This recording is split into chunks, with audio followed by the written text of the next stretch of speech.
Hello friends, daily class में आप सभी का स्वागत है। और दोस्तों, आज हम बात करने वाले हैं जीके जीएस के टॉप 80 क्वेश्चनों का, जिसमें आपको जो है कम से कम 70 क्वेश्चन को सही करना है। दोस्तों, आज का जो हमारा क्लास है वो है 80 क्वेश्चंस का, और आपको जो है उसमें से 70 क्वेश्चंस का जो है सही करना है। क्योंकि अब जो है हमारा एग्जाम बहुत ही नजदीक आ चुका है, तो अब आपको जो है 100 में 100 क्वेश्चन को सॉल्व करने का प्रैक्टिस करना चाहिए, ताकि आपके एग्जाम में जो है सारे क्वेश्चन इजीली बन जाए। तो दोस्तों, आज के सेशन में हमने 80 क्वेश्चन को ऐड किया है, जिसमें से आपको जो है 70 प्लस क्वेश्चनों को सॉल्व करना है। और अगर आप हमारे यूट्यूब चैनल पे नए हैं तो हमारे यूट्यूब चैनल डेली क्लास को सब्सक्राइब करना बिल्कुल भी मत भूलिएगा। दोस्तों, आज का जो बैच है वो है अंतिम संघर्ष का। ठीक है, ये जो बैच है वो है अंतिम संघर्ष का, और आपके इस अंतिम संघर्ष में टॉप 80 क्वेश्चन में से टॉप 70 क्वेश्चन का जो है जवाब देना है। और लास्ट में हमें आपको ये बताना है कि आपने कितने क्वेश्चंस का आंसर जो है सही सही दिया है। तो ये आपको क्या करना है, कमेंट करके बताना है। तो दोस्तों, चलते हैं, देखते हैं आज का जो क्वेश्चन है वो हमारा क्या है। तो आप सभी को गुड आफ्टरनून टू ऑल। जितने भी लोग हैं जल्दी से अपने फ्रेंड को इनवाइट कीजिए ताकि वो भी इस सेशन से जुड़ सके। तो दोस्तों, जल्दी से अपने फ्रेंड को इनवाइट कीजिए ताकि वो भी जल्दी से आ जाए। आप सभी को गुड आफ्टरनून। दोस्तों, देखते हैं अब हमारा फर्स्ट क्वेश्चन क्या है। तो दोस्तों, आपके स्क्रीन पे फर्स्ट क्वेश्चन दिख रहा होगा, तो जल्दी से अपने फ्रेंड को इन्वाइट कीजिए ताकि वो भी इस सेशन से जुड़ सके। तो दोस्तों देखिए, हमारा जो फर्स्ट क्वेश्चन है वो क्या है, रॉकेट किस सिद्धांत पर कार्य करता है। देखिए, बहुत ही इजी क्वेश्चन है आप लोगों के लिए, और इजीली इसका आंसर आप लोग दे सकते हैं कि रॉकेट जो है किस सिद्धांत पर कार्य करता है। तो दोस्तों, रॉकेट किस सिद्धांत पर कार्य करता है, तो ये कार्य करता है संवेगीय संरक्षण सिद्धांत पर। किस पर? संवेगीय संरक्षण के सिद्धांत पर रॉकेट कार्य करता है। इसका आंसर हो जाएगा बी। बी जो है इसका करेक्ट आंसर होगा। अब देखिए, नेक्स्ट क्वेश्चन है सेकंड नंबर, प्रेयरी घास का मैदान कहां पर स्थित है। क्वेश्चन क्या है, प्रेयरी। तो दोस्तों, प्रेयरी घास का मैदान जो है वो स्थित है उत्तरी अमेरिका में। तो उत्तरी अमेरिका के घास के मैदान को क्या कहा जाता है, प्रेयरी कहा जाता है। उत्तरी अमेरिका के घास के मैदान को प्रेयरी कहा जाता है। इसका सही आंसर क्या होगा, डी। डी जो है इसका सही आंसर होगा। अब देखिए, नेक्स्ट क्वेश्चन है 3 नंबर, कि पहली बार विश्व कप फुटबॉल टूर्नामेंट का आयोजन कहां पर हुआ था। यानी पहली बार विश्व कप फुटबॉल टूर्नामेंट का आयोजन जो है वो निम्नलिखित में से किस देश में हुआ था। तो दोस्तों, सबसे पहले जो है ये हुआ था उरुग्वे में। कहां पर? उरुग्वे में। तो पहली बार विश्व कप फुटबॉल टूर्नामेंट जो है वो आयोजन किया गया था उरुग्वे में। इसका सही आंसर होगा सी। सी जो है दोस्तों इसका सही आंसर होगा। और हमारे एग्जाम में जो है स्पोर्ट्स से कम 3 से 4 क्वेश्चन इजीली पूछे जाते हैं। तो स्पोर्ट्स से कितने क्वेश्चन होते हैं, 3 से 4 क्वेश्चन। अगर हमारा क्वेश्चन आता कि पहली बार विश्व कप फुटबॉल टूर्नामेंट का आयोजन कहां पर क्या गया था, तो हमारा आंसर होगा उरुग्वे में। चलिए देखते हैं 4 नंबर क्वेश्चन, कि अनहैप्पी इंडिया के लेखक कौन है। प्रश्न क्या है, अनहैप्पी इंडिया के लेखक कौन है। देखिए दोस्तों, अनहैप्पी इंडिया जो है एक पुस्तक का नाम है, और आपको बताना है कि अनहैप्पी इंडिया के लेखक कौन है। तो दोस्तों, इसके लेखक है लाला लाजपत राय। इसके लेखक कौन है, लाला लाजपत राय। तो इनकी किताब कौन सी है, अनहैप्पी इंडिया। अब देखिए 5 नंबर क्वेश्चन, चिंतन का मुख्य केंद्र कौन सा है। क्वेश्चन क्या है, चिंतन का मुख्य केंद्र कौन सा है। तो दोस्तों, इसका जो मुख्य केंद्र है वो है सेरिब्रम। सेरिब्रम जो है इसका सही आंसर होगा। दोस्तों, हमारा करेक्ट ऑप्शन हो जाएगा बी। चिंतन का मुख्य केंद्र कौन सा है, सेरिब्रम। बहुत ही इजी क्वेश्चन है, और इसे आपको याद रखना है कि इसका सही आंसर होगा बी। और दोस्तों, इसके बाद जो हमारा नेक्स्ट क्लास है वो है 3 बजे, जिसमें हम प्रैक्टिस सेट के क्वेश्चनों का प्रैक्टिस करते हैं। तो दोस्तों, इसे अटेंड करना आप लोग बिल्कुल भी मत भूलिएगा। और ये जो सेशन है इसमें जितने भी क्वेश्चन है वो बहुत ही इंपॉर्टेंट है, और लास्ट में आपको कमेंट करके ये बताना है कि आपने कितने क्वेश्चनों का आंसर जो है सही सही दिया है। तो दोस्तों, इसमें एक भी क्वेश्चन को आप स्किप मत कीजिएगा, क्योंकि सारे क्वेश्चन बहुत ही इंपॉर्टेंट है। अब देखिए 6 नंबर क्वेश्चन क्या है, कच्चे पेट्रोलियम का शुद्धिकरण किस विधि से किया जाता है। क्वेश्चन क्या है, कच्चे पेट्रोलियम का शुद्धिकरण जो है वो निम्नलिखित में से किस विधि द्वारा किया जाता है। दोस्तों, किस विधि द्वारा किया जाता है, तो प्रभाजी आसवन द्वारा। किसके द्वारा, प्रभाजी आसवन विधि के द्वारा। इसका सही आंसर होगा ए। ए जो है दोस्तों इसका सही आंसर होगा। कच्चे पेट्रोलियम का शुद्धिकरण जो है प्रभाजी आसवन क्रिया से होता है। इसका सही आंसर हो जाएगा ए। ए जो है इसका करेक्ट ऑप्शन होगा। अब देखिए 7 नंबर, विश्व जल दिवस कब मनाया जाता है। बहुत ही इंपॉर्टेंट क्वेश्चन है, और बहुत ही इजी क्वेश्चन है आप लोगों के लिए, कि विश्व जल दिवस जो है किस तिथि को मनाया जाता है। तो दोस्तों, जल दिवस जो वो मनाया जाता है 22 मार्च को। कब मनाया जाता है, 22 मार्च को। तो विश्व जल दिवस मनाया जाता है 22 मार्च को। इसका सही ऑप्शन होगा सी। सी जो है इसका करेक्ट ऑप्शन होगा। चलिए बात करते हैं 8 नंबर क्वेश्चन की, राष्ट्रीय पर्यावरण अनुसंधान केंद्र। क्वेश्चन है कि राष्ट्रीय पर्यावरण अनुसंधान केंद्र कहाँ पर स्थित है। तो दोस्तों, ये संस्थान जो है कहाँ पर स्थित है, तो ये है नागपुर में। कहाँ पर, नागपुर में। अगर आपने कल 12 बजे का क्लास किया होगा, यानी दोपहर 12 बजे का, तो आपको इसका आंसर पता होना चाहिए कि राष्ट्रीय पर्यावरण अनुसंधान केंद्र कहाँ पर स्थापित था, नागपुर में। और दोस्तों, कल 12 बजे हम लोगों ने टॉप 120 क्वेश्चनों का प्रैक्टिस किया था। तो अगर आपने इसे नहीं देखा है तो इसे जरूर देख लीजिएगा, और इस वीडियो के लिंक में यानी 120 क्वेश्चनों के वीडियो के लिंक में जो आपको टॉप 200 क्वेश्चनों का लिंक मिलेगा, तो आप उसे भी जरूर वॉच कर लीजिएगा, क्योंकि टॉप 200 और 120 क्वेश्चनों का जो वीडियो जो है वो आपके लिए बहुत ही महत्वपूर्ण था। तो दोस्तों इसे आप थोड़ा भी मिस मत कीजिएगा। अगर नहीं देखा है तो इसका लिंक आपको नीचे डिस्क्रिप्शन बॉक्स में मिल जाएगा, वहां से आप देख सकते हैं। देखिए क्वेश्चन क्या 9 नंबर, राष्ट्रीय रसायन प्रयोगशाला कहाँ पर स्थित है। क्वेश्चन क्या है 9 नंबर, राष्ट्रीय रसायन प्रयोगशाला। तो दोस्तों यह प्रयोगशाला जो है निम्नलिखित में से किस जगह पर स्थित है। तो यह स्थित है कहाँ पर, पुणे में। कहाँ पे, पुणे में। तो राष्ट्रीय रसायन प्रयोगशाला स्थित है पुणे में। इसका सही आंसर होगा डी। इसका करेक्ट आंसर क्या हो जाएगा, डी। अब देखिए क्वेश्चन है 10 नंबर कि पुष्पी पौधों में नर प्रजनन अंग होता है। अब आपको पता है कि पुष्पी पौधों में नर प्रजनन अंग कौन सा है। तो दोस्तों इसका आंसर हो जाएगा पुंकेसर। कौन सा, पुंकेसर। पुष्पी पौधों में नर प्रजनन अंग होता है पुंकेसर। इसका आंसर हो जाएगा बी। बी जो है इसका करेक्ट ऑप्शन होगा। नेक्स्ट 11 नंबर पॉलिटी से संबंधित है कि धन विधेयक सर्वप्रथम कहाँ पेश किया जाता है। धन विधेयक जो दोस्तों सर्वप्रथम कहाँ पर पेश होता है, तो ये सर्वप्रथम पेश होता है लोकसभा में। कहाँ पर, लोकसभा में। इसका ऑप्शन होगा डी। अगर कोई पूछे कि धन विधेयक को सबसे पहले कहाँ पर पेश किया जाता है, तो लोकसभा में पेश किया जाता है दोस्तों, सबसे पहले लोकसभा में पेश किया जाता है। देखिए 12 नंबर क्वेश्चन क्या है, सेल फोन किस सिद्धांत पर कार्य करता है। क्वेश्चन क्या है, सेल फोन। तो दोस्तों सेल फोन जो है वो किस सिद्धांत पर कार्य करता है, तो ये करता है विद्युत चुंबकीय तरंग पर। यानी सेल फोन मतलब स्मार्टफोन, जो फोन हम लोग यूज करते हैं। तो सेल फोन जो है किस सिद्धांत पर कार्य करता है, विद्युत चुंबकीय तरंग पर। यानी हमारा जो फोन है, मोबाइल है, वो काम करता है विद्युत चुंबकीय तरंग पर। इसका आंसर क्या होगा, बी। बी जो है दोस्तों इसका सही आंसर होगा। बात करते हैं 13 नंबर क्वेश्चन की। क्वेश्चन की कौन सा तत्व सभी कार्बनिक यौगिक में पाया जाता है। क्वेश्चन क्या है, कौन सा तत्व सभी कार्बनिक यौगिकों में पाया जाता है। तो दोस्तों कौन सा तत्व सभी कार्बनिक यौगिक में पाया जाता है, तो दोस्तों इसका आंसर हो जाएगा कार्बन। कौन सा, कार्बन। कार्बन जो है इसका सही आंसर होगा। सी जो है दोस्तों इसका सही आंसर हो जाएगा। चलिए बात करते हैं नेक्स्ट क्वेश्चन के बारे में, देखते हैं नेक्स्ट क्वेश्चन क्या है। देखिए क्वेश्चन है 14 नंबर कि सहसंयोजक बंध मुख्यतः किसमें पाया जाता है।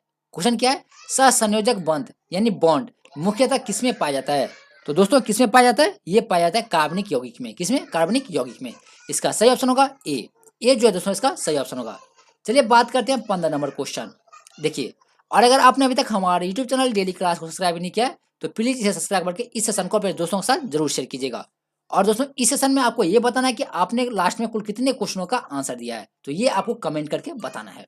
देखिए क्वेश्चन क्या 15 नंबर, रेशम की प्राप्ति किससे की जाती है। दोस्तों रेशम की प्राप्ति जो है वो निम्नलिखित में से किससे की जाती है। तो इसकी प्राप्ति होती है प्यूपा से। किससे, प्यूपा से। तो रेशम की प्राप्ति होती है प्यूपा से। इसका सही आंसर क्या होगा, ए। ए जो है दोस्तों इसका करेक्ट ऑप्शन हो जाएगा। अब देखिए 16 नंबर क्वेश्चन क्या है, पानी का बुलबुला किस कारण से चमकता है। क्वेश्चन क्या है दोस्तों, पानी का बुलबुला। तो बताइए पानी का बुलबुला जो है किस कारण से चमकता है।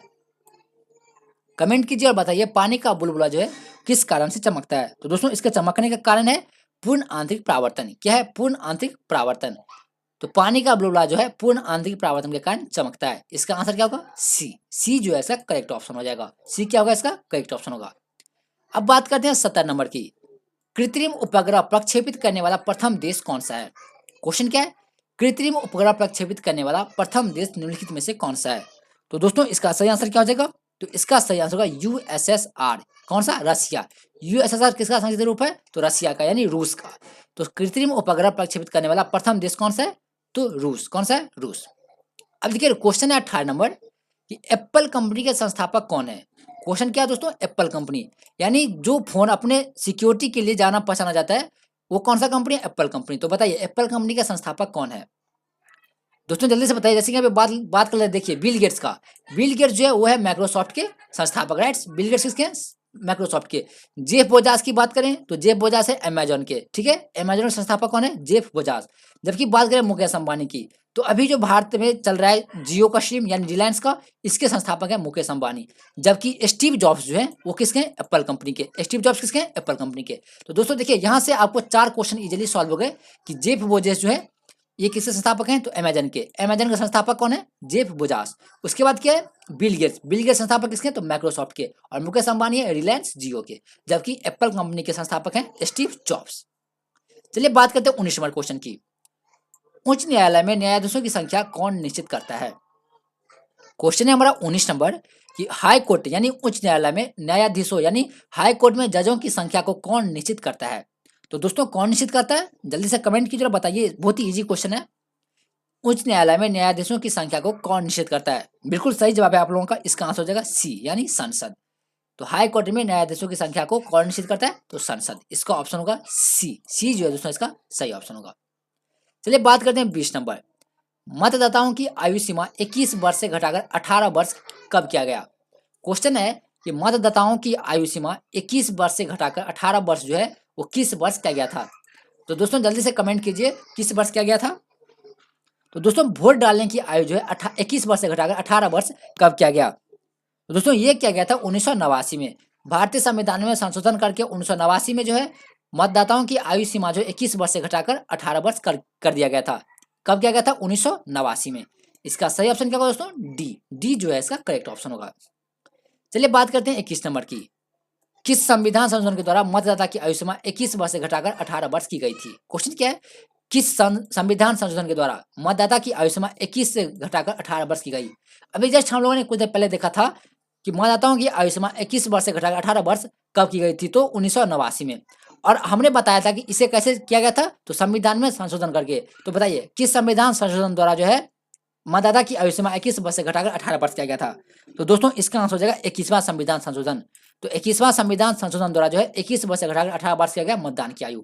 दोस्तों ये जो क्वेश्चन है ना 20 नंबर और 21 नंबर, ये क्वेश्चन आपके एग्जाम के लिए बहुत ही इंपॉर्टेंट है। ठीक है, 20 और 21 नंबर क्वेश्चन। अब देखिए क्वेश्चन है 22 नंबर। पंजाब की 5 नदियां सिंधु नदी से किस स्थान पर मिलती है? क्वेश्चन है कि पंजाब की 5 नदियां जो है सिंधु नदी से किस स्थान पर मिलती है? तो दोस्तों कहाँ मिलती है? मिठानकोट में। कहाँ पर? मिठानकोट में। इसका ऑप्शन हो जाएगा बी जो है इसका सही ऑप्शन हो जाएगा।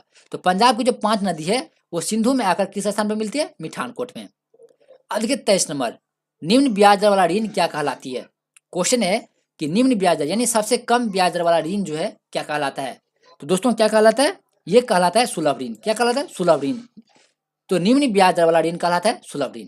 इसका ऑप्शन क्या होगा? बी। और दोस्तों ये क्वेश्चन था हमारा इकोनॉमिक्स से, जो कि आपके एग्जाम के लिए भी बहुत ही महत्वपूर्ण हो सकता है। किसके लिए है? तो आपके सभी एग्जाम के लिए, जितने भी वनडे एग्जाम होते हैं उनके लिए क्वेश्चन जो है बहुत ही इंपॉर्टेंट है। अब क्वेश्चन क्या देखिए, मनुष्य में कपाल तंत्रिकाओं की संख्या कितनी होती है? तो मनुष्य में कपाल तंत्रिकाओं की संख्या जो है निम्नलिखित में से कितना होता है?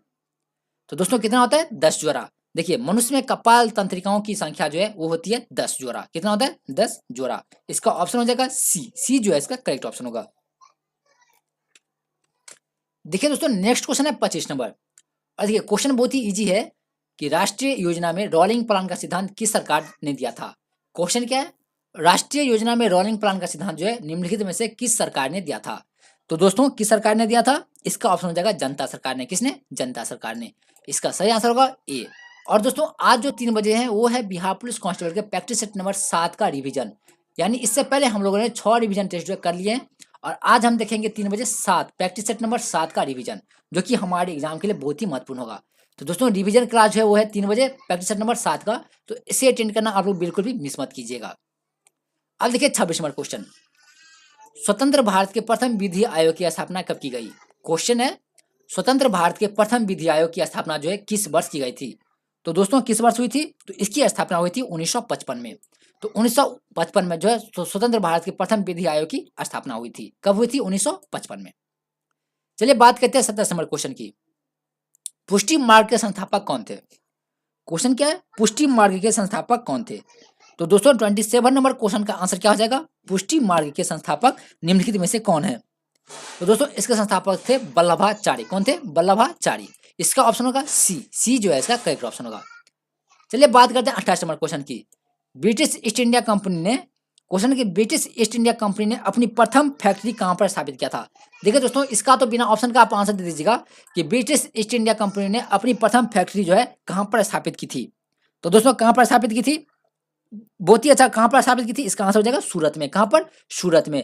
तो दोस्तों ईस्ट इंडिया कंपनी ने सर्वप्रथम अपना फैक्ट्री जो है सूरत में स्थापित किया था। सूरत किस राज्य में? तो गुजरात राज्य में। किस राज्य में? गुजरात राज्य में। देखिए उसके आगे का जो है यहाँ पे दिया गया है। देखिए क्वेश्चन क्या था हमारा 28 नंबर? तो दोस्तों क्वेश्चन था कि ब्रिटिश ईस्ट इंडिया कंपनी ने अपना प्रथम फैक्ट्री कहां पर स्थापित किया था? तो सूरत में। कहां पर? सूरत में। चलिए बात करते हैं 29 नंबर क्वेश्चन का। जिस समय इंग्लैंड के सम्राट किंग जॉर्ज पंचम भारत आए थे उस समय भारत का वायसराय कौन था? क्वेश्चन है कि जिस समय इंग्लैंड के सम्राट किंग जॉर्ज पंचम भारत आए थे उस समय भारत का वायसराय कौन था? तो दोस्तों उस समय भारत का वायसराय कौन था? तो लॉर्ड हार्डिंग द्वितीय। लॉर्ड हार्डिंग द्वितीय उस समय भारत का वायसराय था जब इंग्लैंड के सम्राट किंग जॉर्ज पंचम भारत आए थे। इसका आंसर क्या होगा? सी। सी जो दोस्तों इसका करेक्ट आंसर हो जाएगा। चलिए बात करते हैं 30 नंबर की। लार ग्रंथियां किसके अंतर्गत आते हैं? क्वेश्चन क्या है? लार ग्रंथियां। तो दोस्तों लार ग्रंथियां जो है निम्नलिखित में से किसके अंतर्गत आते हैं? कमेंट की जरा बताइए ये किसके अंतर्गत आते हैं? तो अंतःस्रावी ग्रंथि के अंतर्गत। किसके अंतर्गत? अंतःस्रावी ग्रंथि के अंतर्गत। हमारा करेक्ट आंसर क्या हो जाएगा? बी। बी जो हमारा करेक्ट आंसर हो जाएगा। देखिए 31 नंबर क्वेश्चन जो कि आपके एग्जाम के लिए बहुत ही इंपॉर्टेंट है, और क्वेश्चन ये है कि संपत्ति बाजार में भूमि एवं रिहायशी क्षेत्र को क्या कहा जाता है? क्वेश्चन क्या है? संपत्ति बाजार में भूमि एवं रिहायशी क्षेत्र को क्या कहा जाता है? तो दोस्तों इसे क्या कहा जाता है? इसे कहा जाता है रियल एस्टेट। क्या कहा जाता है? Real estate. तो संपत्ति बाजार में भूमि एवं रिहायशी क्षेत्र को क्या कहा जाता है? Real estate. ये इसका सही आंसर होगा। ये जो है इसका सही आंसर होगा। तो दोस्तों हमारा करेक्ट आंसर क्या हो जाएगा? ए। अब देखिए क्वेश्चन क्या है? भारत में मुद्रा नोट कौन जारी करता है? देखिए बहुत ही इंपॉर्टेंट क्वेश्चन है और बहुत ही इजी क्वेश्चन है आप लोगों के लिए कि भारत में मुद्रा नोट कौन जारी करता है। तो दोस्तों जल्दी से कमेंट कीजिए, बताइए भारत में मुद्रा नोट कौन जारी करता है? तो दोस्तों जारी करने वाला है reserve bank of India. Reserve bank of India जिसे हम संक्षिप्त रूप में क्या कहते हैं? आरबीआई। तो दोस्तों आरबीआई का पूरा नाम क्या होता है? Reserve bank of India. और दोस्तों इसकी स्थापना हुई थी 1935 में। कब हुई थी? 1935 में। जबकि बात कर ले एसबीआई का, तो एसबीआई का स्थापना हुआ था दोस्तों 1955 में। तो एसबीआई का स्थापना 1955 में, आरबीआई का 1935 में। और बात कर ले पीएनबी का, तो पीएनबी का जो स्थापना हुआ था वो हुआ था 1894 में। कब हुआ दोस्तों? 1894 में। तो पीएनबी का स्थापना हुआ 1894 में। जबकि एचडीएफसी की बात करें तो एचडीएफसी का स्थापना जो है इसके जस्ट 100 साल बाद हुआ था, यानी 1994 में। कब हुआ था? 1994 में। देखिए दोस्तों अब आप जल्दी से समझ गए होइएगा। देखिए भारत में मुद्रा नोट कौन जारी करता है? तो रिजर्व बैंक ऑफ इंडिया। और रिजर्व बैंक की स्थापना हुई थी 1935 में, एसबीआई का 1955 में, पंजाब नेशनल बैंक का 1894 में, और एचडीएफसी का स्थापना हुआ था 1994 में। दोस्तों बहुत यहाँ से देखिए 5 क्वेश्चन इजीली सॉल्व हो गया। तो दोस्तों ये जो क्वेश्चन था बहुत ही इंपॉर्टेंट था 32 नंबर, जिसे कि हम एक क्वेश्चन से 5 क्वेश्चन इजीली बना लिए और उसका आंसर भी प्राप्त कर लिए। चलिए बात करते हैं 33 नंबर की। विश्व बैंक की उदार ऋण खिड़की किसे कहा जाता है? क्वेश्चन क्या है? विश्व बैंक की उदार ऋण खिड़की जो है निम्नलिखित में से किसे कहा जाता है? तो दोस्तों किसे कहा जाता है? कमेंट कीजिए और बताइए इसका सही आंसर क्या होगा। तो दोस्तों किसे कहा जाता है? आईएमएफ को। किसे कहा जाता है? आईएमएफ को। इसका सही आंसर होगा ए। विश्व बैंक की उदार ऋण खिड़की किसे कहा जाता है? आईएमएफ को। और दोस्तों आईएमएफ क्या है ये आपको कमेंट करके बताना है। ये आपको क्या करना है? चैट बॉक्स में नहीं, ये आपको कमेंट करके बताना है कि आईएमएफ का पूरा नाम क्या होता है। चलिए बात करते हैं आरबीआई का। देखिए क्वेश्चन आ गया यहाँ पे कि आरबीआई का राष्ट्रीयकरण कब किया गया? क्वेश्चन क्या है? आरबीआई का राष्ट्रीयकरण जो है वो कब किया गया? जैसे देखिए इसका स्थापना जो कब हुआ था? 1935 में हुआ था, राइट। इसकी स्थापना हुई थी 1935 में। अब बताइए लेकिन इसका राष्ट्रीयकरण कब किया गया? दोस्तों रिजर्व बैंक ऑफ इंडिया का राष्ट्रीयकरण जो है वो कब किया गया था? दोस्तों इसका राष्ट्रीयकरण हुआ 1 जनवरी 1949 को। कब हुआ था? 1 जनवरी 1949 को राष्ट्रीयकरण हुआ। लेकिन आरबीआई का स्थापना हुआ था 1935 में। कब हुआ था? 1935 में। अब चलिए बात करते हैं 35 नंबर की। उपनिषदों की कुल संख्या कितनी है? तो दोस्तों उपनिषद की कुल संख्या जो है कितनी है? तो इसकी कुल संख्या है 108। कितनी है? 108। इसका सी ऑप्शन जो है बिल्कुल सही हो जाएगा। सी ऑप्शन क्या होगा? इसका सही हो जाएगा। अब देखिए 36 नंबर क्वेश्चन क्या है? मोहम्मद बिन कासिम ने भारत पर कब आक्रमण किया था? क्वेश्चन क्या है? मोहम्मद बिन कासिम ने भारत पर किस वर्ष आक्रमण किया था? दोस्तों देखिए बहुत इंपॉर्टेंट क्वेश्चन है आप लोगों के लिए कि मोहम्मद बिन कासिम ने भारत पर कब आक्रमण किया था। इस क्वेश्चन का प्रैक्टिस अपने लोग पहले भी कर चुके हैं। अगर आपने प्रीवियस क्लास नहीं देखा है दोस्तों तो उसे आप जरूर देख लीजिएगा, क्योंकि वो सारे क्वेश्चन जो बहुत ही इंपॉर्टेंट थे और जो कि आपके एग्जाम के लिए बहुत ही हेल्पफुल था। तो आप जरूर उसे देख लीजिएगा अगर नहीं देखा है तो। क्वेश्चन क्या है? मोहम्मद बिन कासिम ने भारत पर कब आक्रमण किया? दोस्तों कब आक्रमण किया था? 712 में। कब? 712 ईस्वी में। कब किया था? 712 ईस्वी में। चलिए बात करते हैं 37 नंबर की। क्रिप्स मिशन भारत कब आया? पॉलिटी का सबसे इंपॉर्टेंट क्वेश्चन है कि क्रिप्स मिशन भारत कब आया था? तो दोस्तों क्रिप्स मिशन जो है भारत आया था 1942 में। कब आया था? 1942 में। इसका बी ऑप्शन जो बिल्कुल सही हो जाएगा। बी क्या होगा? इसका सही ऑप्शन हो जाएगा। देखिए बैंकों का बैंक किसे कहा जाता है? क्वेश्चन क्या है? बैंकों का बैंक किसे कहा जाता है? तो दोस्तों बैंकों का बैंक जो निम्नलिखित में से किसे कहा जाता है? तो इस कहा जाता है आरबीआई को। किसे कहा जाता है? आरबीआई को। अभी जस्ट हम लोगों ने कुछ देर पहले देखा था कि आरबीआई का स्थापना कब हुआ था और इसका राष्ट्रीयकरण कब हुआ था। चलिए बात करते हैं 39 नंबर की। गांधी सागर बांध परियोजना किस नदी पर स्थित है? और इस क्वेश्चन को तो आप रट्टा ही मार लीजिए, क्योंकि ये क्वेश्चन है सागर और बांध से संबंधित, ठीक है। अब बांध से संबंधित क्वेश्चन हमारे एग्जाम में जरूर आते हैं, हर एक साल एक नए क्वेश्चन आते हैं। तो गांधी सागर बांध परियोजना जो है किस नदी पर स्थित है? तो दोस्तों यह जो परियोजना है यह है चंबल नदी पर। किस पर है? चंबल नदी पर। तो गांधी सागर बांध परियोजना है चंबल नदी पर। इसका ऑप्शन होगा सी। चलिए बात करते हैं 40 नंबर की। उच्च तापमान को किस में मापा जाता है? क्वेश्चन क्या है, उच्च तापमान को किस में मापा जाता है? तो दोस्तों उच्च तापमान को जो है मापा जाता है पैरोमीटर में। किसमें? पैरोमीटर में। इसका ऑप्शन होगा ए। इसका करेक्ट ऑप्शन क्या हो जाएगा? ए। ये जो इसका करेक्ट ऑप्शन होगा। अब देखिए क्वेश्चन क्या है, सुरक्षा परिषद में कितने अस्थायी सदस्य होते हैं? क्वेश्चन क्या है, सुरक्षा परिषद में कितने अस्थायी सदस्य होते हैं? तो दोस्तों कितने अस्थायी सदस्य होते हैं? तो 10। कितने होते हैं? 10। तो सुरक्षा परिषद में कितने अस्थायी सदस्य होते हैं? 10। दोस्तों ये था हमारा सेट नंबर 1। ठीक है, सेट नंबर 1 में हम लोगों ने देखा था कितने क्वेश्चन? तो 41 क्वेश्चन देखे हैं। ठीक है, अब हम चलते हैं सेट नंबर 2 पे। देखिए सेट नंबर 2 का हमारा फर्स्ट क्वेश्चन यहाँ पे है। देखिए सेट 1 में हम लोगों ने 41 क्वेश्चन को सॉल्व किया और ये है हमारा सेट नंबर 2। और सेट नंबर 2 का हमारा फर्स्ट क्वेश्चन बहुत ही ईजी है कि थल सेना दिवस किस तिथि को मनाई जाती है? क्वेश्चन क्या है, थल सेना दिवस। तो इसका आंसर क्या हो जाएगा दोस्तों? इसका आंसर हो जाएगा 15 जनवरी को। देखिए दोस्तों 15 जनवरी को जो है थल सेना दिवस मनाया जाता है। क्या मनाया जाता है? थल सेना दिवस कब मनाया जाता है? 15 जनवरी को। बहुत ही इंपॉर्टेंट क्वेश्चन है आप लोगों के लिए, इसे बिल्कुल बिल्कुल भी मत भूलिएगा कि थल सेना दिवस मनाया जाता है 15 जनवरी को। अब देखिए 2 नंबर क्वेश्चन, विटामिन ई का रासायनिक नाम क्या है? चलिए दोस्तों बात करते हैं विटामिन ई के रासायनिक नाम का। चलिए सबसे पहले देखते हैं ऑप्शन को। ठीक है, पहले देखते हैं हम ऑप्शन ए नंबर। ठीक है, क्वेश्चन है कि विटामिन ई का रासायनिक नाम क्या है? तो दोस्तों विटामिन ई का रासायनिक नाम क्या है ये आपको जल्दी से कमेंट करना है, तब तक हम बात कर लेते हैं ऑप्शन के बारे में। देखिए एस्कॉर्बिक एसिड। दोस्तों एस्कॉर्बिक एसिड जो है ये है विटामिन सी का रासायनिक नाम। किसका है? विटामिन सी का। बात कर लें रेटिनॉल का, तो रेटिनॉल जो है किसका है? विटामिन ए का। उसके बाद देखिए यहाँ पे बात करते हैं टोकोफेरॉल का। तो दोस्तों टोकोफेरॉल जो है वो है विटामिन ई का रासायनिक नाम। किसका है? विटामिन ई का रासायनिक नाम है। तो विटामिन ई का रासायनिक नाम क्या है? टोकोफेरॉल। तो दोस्तों यहाँ पे क्वेश्चन था विटामिन ई का रासायनिक नाम क्या है? तो टोकोफेरॉल। इसका हमारा सही ऑप्शन क्या होगा? बी। बी जो है इसका सही ऑप्शन होगा। बात करते हैं मराठा प्रशासन में प्रधानमंत्री को क्या कहा जाता है? क्वेश्चन है मराठा प्रशासन में प्रधानमंत्री को क्या कहा जाता है? तो दोस्तों क्या कहा जाता है? पेशवा। क्या कहा जाता है? पेशवा। तो मराठा प्रशासन में प्रधानमंत्री को पेशवा कहा जाता था। इसका सही आंसर होगा ए। करेक्ट ऑप्शन क्या होगा इसका? ए। अब देखिए क्वेश्चन है बोरोबुदुर का प्रसिद्ध बौद्ध मंदिर कहाँ पर स्थित है?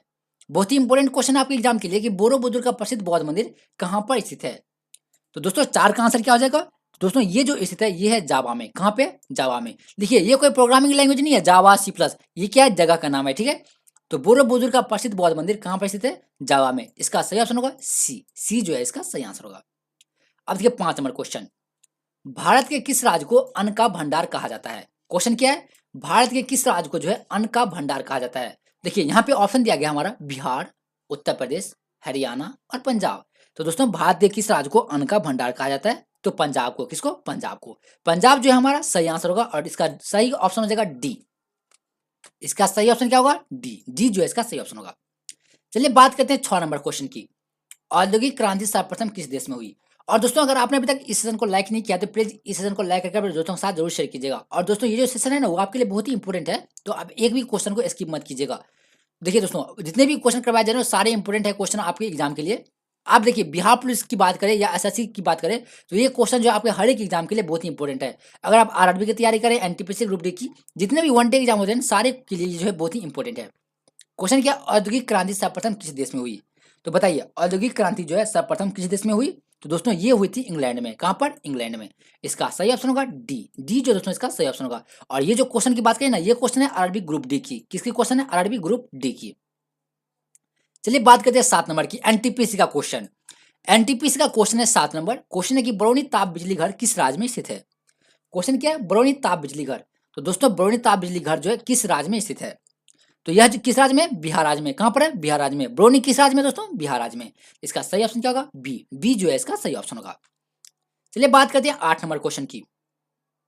क्वेश्चन है अंग्रेजी नाटक एज यू लाइफ इट। क्या है? As you like it. Question क्या है दोस्तों? क्या नाटक है? क्या है? As you like it. तो बताइए एज यू लाइफ इट के रचनाकार कौन है? जल्दी से कमेंट कीजिए एज यू लाइफ इट के रचनाकार कौन है? तो दोस्तों इसका आंसर क्या हो जाएगा? इसका सही आंसर होगा विलियम शेक्सपियर। कौन है इसके? William Shakespeare. देखिए क्वेश्चन था अंग्रेजी नाटक और अंग्रेजी नाटक का नाम है एज यू लाइफ इट। इसके रचनाकार है विलियम शेक्सपियर। इसका ऑप्शन होगा सी। सी जो है इसका सही ऑप्शन होगा। चलिए बात करते हैं 9 नंबर की कि भारत भारती के लेखक कौन है? देखिए दोस्तों बहुत ही इंपॉर्टेंट क्वेश्चन आपके एग्जाम के लिए कि भारत भारती के लेखक कौन है? कमेंट कीजिए भारत भारती के लेखक कौन है? दोस्तों इसके लेखक है मैथिली शरण गुप्त। कौन है? मैथिली शरण गुप्त। बी ऑप्शन जो इसका करेक्ट हो जाएगा। क्या हो जाएगा? बी ऑप्शन करेक्ट हो जाएगा। भारत भारती के लेखक हैं मैथिली शरण गुप्त। और देखिए 10 नंबर क्वेश्चन क्या है, ग्लिम्पसेस क्या है? ग्लिम्पसेस ऑफ वर्ल्ड हिस्ट्री के लेखक कौन है? दोस्तों ये एक पुस्तक है ग्लिम्पसेस ऑफ वर्ल्ड हिस्ट्री, और इसके लेखक कौन है? तो इसके लेखक हैं पंडित जवाहरलाल नेहरू। कौन है? पंडित जवाहरलाल नेहरू। सी ऑप्शन जो है इसका सही हो जाएगा। सी ऑप्शन क्या होगा इसका? सही हो जाएगा। चलिए बात करते हैं 11 नंबर क्वेश्चन की। सिख गुरु तेग बहादुर को मृत्युदंड किस मुगल बादशाह ने दिया था? देखिए दोस्तों, ये क्वेश्चन अपने आप में बहुत ही इंपॉर्टेंट है कि सिख गुरु तेग बहादुर को मृत्युदंड किस मुगल बादशाह ने दिया था। और इस क्वेश्चन का प्रैक्टिस हम लोग पहले भी कई बार कर चुके हैं कि इसका सही आंसर क्या होगा। जल्दी से कमेंट कीजिए इसका सही आंसर क्या होगा। तो दोस्तों इसका सही आंसर क्या होगा? गुरु तेग बहादुर। देखिए यहाँ पे गुरु तेग बहादुर को मृत्युदंड किस मुगल बादशाह ने दिया था?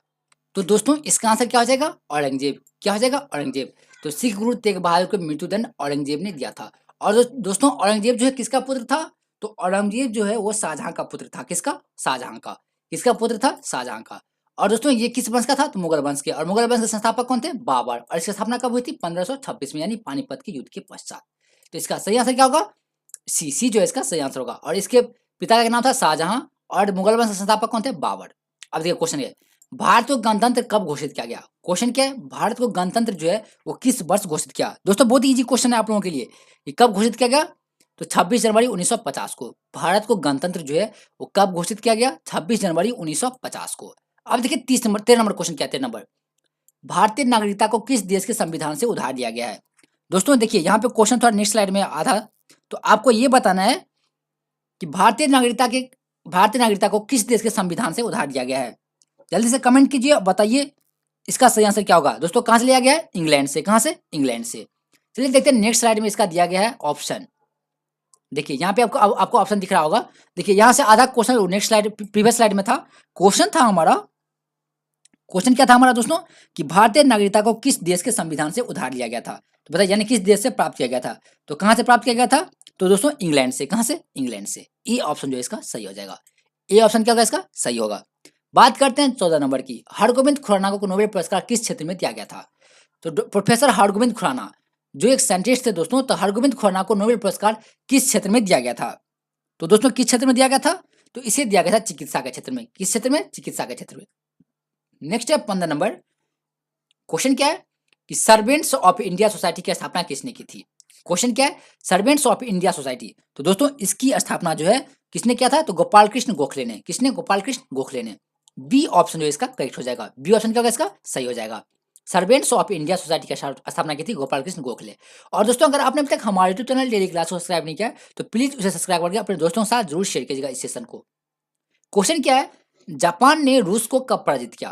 क्वेश्चन क्या है? जापान ने रूस को जो है कब पराजित किया था? दोस्तों बहुत ही इजी क्वेश्चन है। देखिए जापान ने रूस को जो है किस वर्ष पराजित किया था? तो 1905 में। कब किया था? 1905 में। तो जापान ने रूस को कब पराजित किया था? 1905 में। इसका सही ऑप्शन होगा बी। बी जो है इसका करेक्ट ऑप्शन होगा। चलिए बात करते हैं नेक्स्ट क्वेश्चन 17 नंबर की। राष्ट्रपति शासन किसकी रिपोर्ट पर किस राज्य में लागू की जाती है? क्वेश्चन क्या है? राष्ट्रपति शासन जो है दोस्तों किसकी रिपोर्ट पर किस राज्य में लागू की जाती है? तो जल्दी से कमेंट कीजिए इसका आंसर क्या होगा। तो दोस्तों ये जो है राज्यपाल के आदेश पर। किसके आदेश पर? राज्यपाल के आदेश पर जो राष्ट्रपति शासन लागू होता है राज्य में। तो क्वेश्चन था कि राष्ट्रपति शासन किसकी रिपोर्ट पर किस राज्य में लागू की जाती है? तो राज्यपाल की रिपोर्ट पर राष्ट्रपति शासन लागू की जाती है राज्य में। इसका ऑप्शन होगा डी। डी जो है इसका सही आंसर होगा।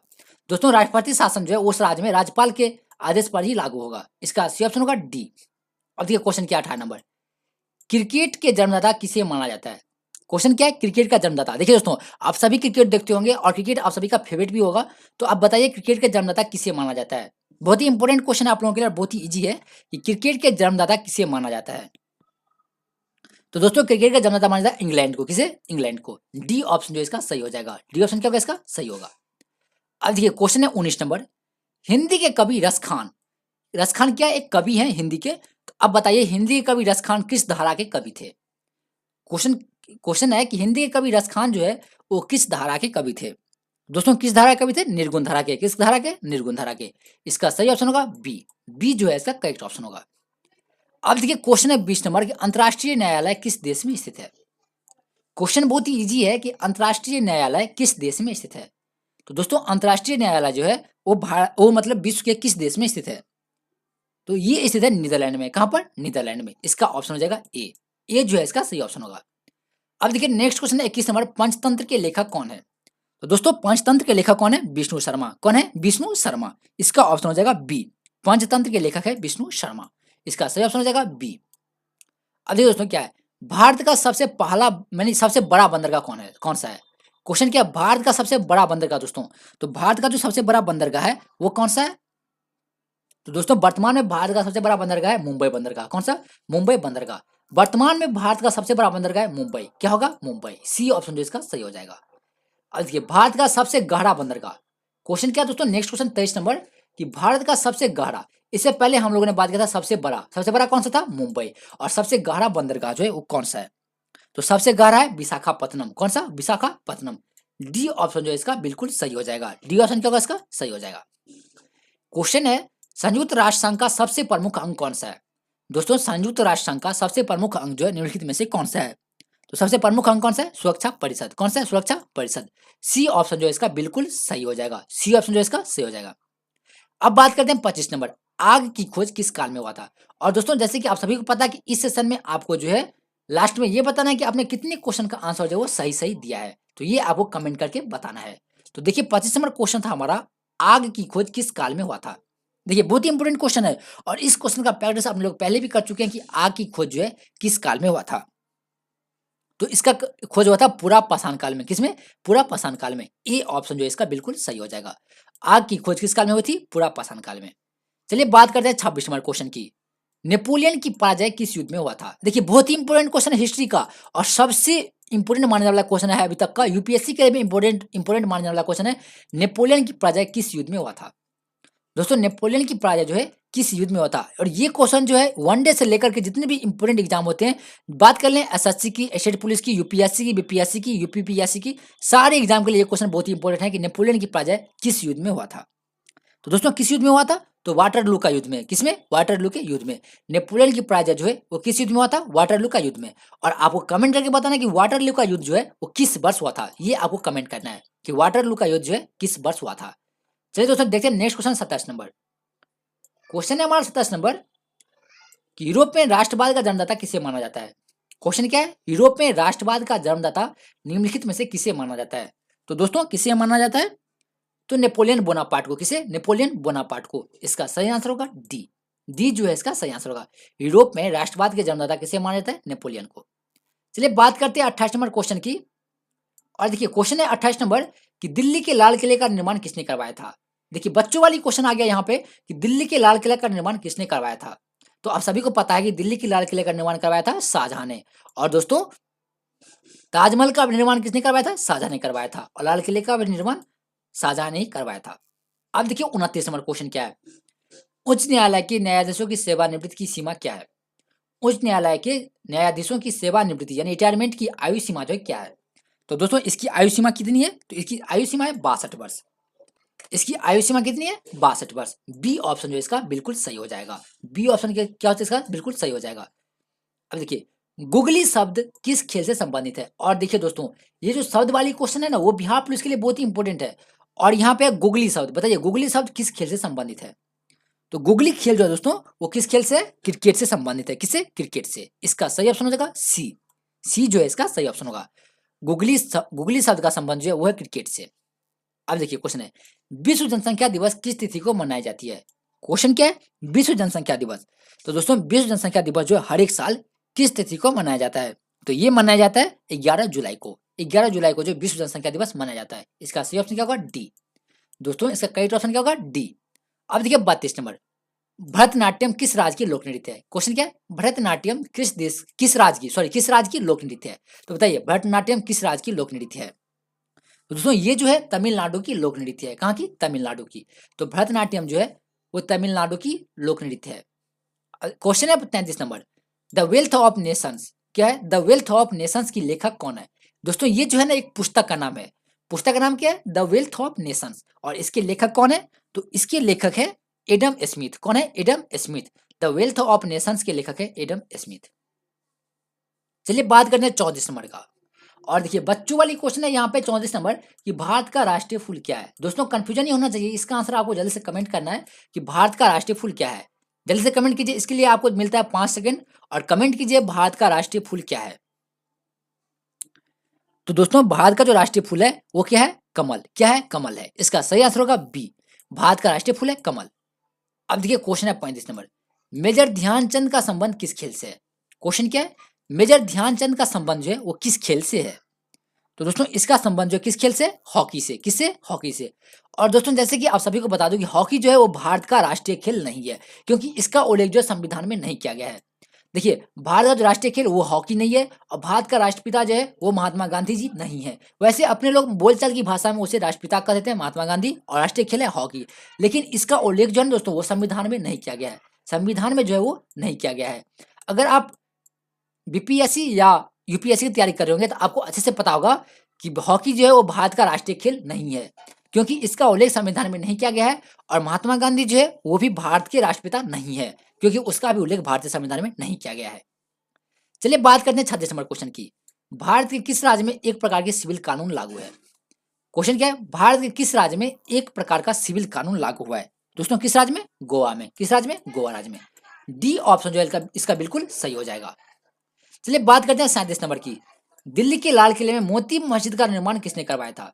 अभी जस्ट हम लोगों ने कुछ देर पहले देखा था कि लाल किले का निर्माण शाहजहां ने करवाया था। अब उसके अंदर जो मोती मस्जिद है दोस्तों, तो मोती मस्जिद का निर्माण जो है निम्नलिखित में से किसने करवाया था? तो मोती मस्जिद का निर्माण करवाया था शाहजहां के पुत्र औरंगजेब ने। किसने? शाहजहां के पुत्र औरंगजेब ने मोती मस्जिद का निर्माण करवाया था लाल किले में। इसका सही ऑप्शन होगा बी। बी जो है इसका सही ऑप्शन होगा। अब देखिए 38 नंबर। मूल अधिकार का वर्णन संविधान के किस भाग में किया गया है? तो मूल अधिकार का वर्णन जो दोस्तों संविधान के किस भाग में किया गया है? और इस क्वेश्चन के साथ अगर आपने अभी तक हमारे यूट्यूब चैनल डेली क्लास को सब्सक्राइब नहीं किया है तो प्लीज इसे सब्सक्राइब करके अपने दोस्तों के साथ जरूर शेयर कीजिएगा। क्वेश्चन है, मूल अधिकार का वर्णन संविधान के किस भाग में किया गया है? तो दोस्तों इसका वर्णन जो है भाग 3 में किया गया है। कितने में? भाग 3 में। और हमारे भारतीय संविधान में कुल 22 भाग है। कितने भाग है? 22 भाग है। और कितनी अनुसूची है? तो 12 अनुसूची है। कितने? 12 अनुसूची है। और दोस्तों बात करें आपके लेवल की एग्जाम की, यानी आपके एग्जाम के लेवल की, पूछे कि अनुच्छेद कितने हैं? तो 300 से अधिक। कितने? 300 से अधिक। अगर आप बीपीएससी की तैयारी कर रहे होंगे तो वहां पे आपको 400 प्लस यानी 450 प्लस अनुच्छेद देखने को मिलेंगे। कितने? 400 प्लस अनुच्छेद। लेकिन आपका जो एग्जाम है ना वो है कांस्टेबल लेवल का, तो उसमें उतने हाई लेवल का क्वेश्चन नहीं पूछा जाएगा। उसमें पूछा जाएगा कि भारतीय संविधान में कितने अनुच्छेद हैं, तो आप टिक कीजिएगा 300 से अधिक। कितने? 300 से अधिक। और कितने भाग हैं? तो 22 भाग है। कितनी अनुसूची है? तो 12 अनुसूची है दोस्तों। चलिए देखते हैं 39 नंबर क्वेश्चन। जीव विज्ञान का पिता किसे माना जाता है? क्वेश्चन क्या है? जीव विज्ञान का पिता। तो दोस्तों जीव विज्ञान का पिता माना जाता है अरस्तु को। किसे माना जाता है? अरस्तु को। अरस्तु को जो है जीव विज्ञान का पिता कहा जाता है। इसका सही आंसर होगा बी। अब देखिए नेक्स्ट क्वेश्चन 40 नंबर। इतिहास का पिता किसे माना जाता है दोस्तों? इतिहास यानी history. Who was the fathers of history? अब बताइए इतिहास का पिता किसे माना जाता है? तो हेरोडोटस को। किसे? हेरोडोटस को। इसका ए ऑप्शन जो बिल्कुल सही हो जाएगा। तो दोस्तों ये था हमारा लास्ट क्वेश्चन, और आज अपने लोग फर्स्ट सेट में 41 क्वेश्चन और सेकंड सेट में 40 क्वेश्चन को सॉल्व किया है, यानी कुल 41 क्वेश्चन को सॉल्व किया है। और आपको कमेंट करके बताना कि आपने कितने क्वेश्चन का आंसर जो सही सही दिया है। दोस्तों आपको कमेंट करना है और बताना है कि आपने कितने क्वेश्चन का आंसर सही सही दिया है। और इसके बाद जो हमारा नेक्स्ट क्लास है वो है 3 बजे प्रैक्टिस सेट नंबर 7 का। तो आज हम प्रैक्टिस सेट नंबर 7 का जो है रिवाइज करेंगे 3 बजे। तो दोस्तों इसे अटेंड करना आप लोग बिल्कुल भी मिस मत कीजिएगा। और अगर आपने अभी तक हमारे यूट्यूब चैनल डेली क्लास को सब्सक्राइब नहीं किया है तो प्लीज इसे सब्सक्राइब करके अपने दोस्तों के साथ जरूर शेयर कीजिएगा इस सेशन को दोस्तों। तो चलते हैं दोस्तों, आप मिलेंगे कब? 3 बजे। 3 बजे मिलेंगे अपने प्रैक्टिस सेट नंबर 7 के साथ। तो चलिए दोस्तों मिलते हैं 3 बजे अपने क्लास में।